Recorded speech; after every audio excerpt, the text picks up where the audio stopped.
இன்றைக்கி பப்பிக்கு ஹாஸ்பிட்டல் போயிட்டு வந்தாங்க. பப்பிக்கு வந்து பார்த்திங்கன்னா லைட்டாக அந்த தடுப்பூசி போட்டோன்னா உடம்பெல்லாம் நமக்கே டல்லாக இருக்கும்ல, அந்த மாதிரி தான் கொஞ்சம் டல்லாக தான் இருக்குது.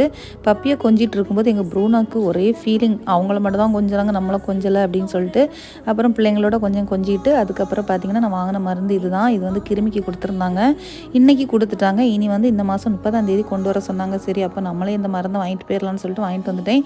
இதுதான் பிள்ளைக்கு போட்ட புக்கு. சரியா, இதில் வந்து நெய்ம் வந்து நான் கொடுக்கல, ஏன்னா நெய்ம் வந்து கண்ணம்மாங்கிற பேர் வந்து எனக்கு இன்னும் முடிவாக வைக்கவா அப்படிங்கிறது தெரியல. ஏன்னா பிள்ளைக்கு வந்து காது கேட்காததுனால எப்போவுமே நான் செல்ல பிள்ளை, தங்க பிள்ளை இப்படியே தான் கூப்பிட்றேன். எனக்கு இந்த கண்ணம்மாங்கிறது வாயில் வரவே மாட்டேங்குது, செல்ல பிள்ளை அப்படின்னு தான் வருது. அதனால் நான் அப்படி பண்ணிட்டேன். அப்புறம் பார்த்திங்கன்னா ஃப்ரெண்டு பேஜில் வந்து அவங்களுக்கு இந்த பாடியில் ஸ்பேனுக்காண்டி உன்னிக்காண்டி மருந்து பாடியில் போட்டது, செகண்ட் பேஜில் வந்து பார்த்திங்கன்னா கிருமிக்கு கொடுத்தது, இது வந்து வேக்சினேஷன் போட்டது. இனி வந்து இதுதான் அவங்களுக்கு புக்கு. இன்றைக்கும் டாக்டர் ஃபீஸ் வாங்கலை, மருந்துக்கு மட்டும்தாங்க காசு கொடுத்தேன்.